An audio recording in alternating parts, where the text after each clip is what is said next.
Naka-try ka na ba ng one night stand? Oo. Mm. Okay.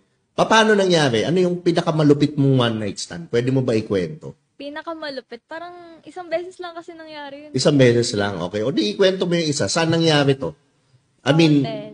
sa hotel. Ay, Airbnb siya. Okay. Nag-party kayo sa Airbnb, oh. Party. Nag-party kami, tas after nun. Siya kasi yung host ng party. Okay. Ilang taon na si Guy? 26. Okay. Yeah, 26 siya. Tapos, ayun, after party, yun na, lasing na lahat eh. Mm. Pasag na eh. Tapos, pero friends kami. Close kami nun. Close kami nung guy.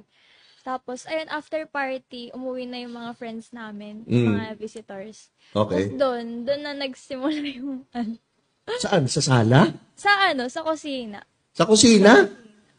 O, ikwento mo, paano nangyari yung sa kusina? Sa kusina nyo ginawa? Sa kusina. Okay. O, paano nagsimula si Guy? Paano umatake? Paano yung atake niya nung una? Nagluluto kasi ako ng midnight snack namin nun. Anong Tapos, midnight snack yan? Niluluto mo?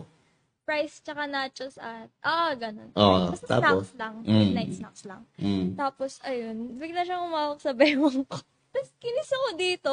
Oh, Mahina yung ko dyan eh. okay. Doon nang nanghihina ako. Tapos, ayun.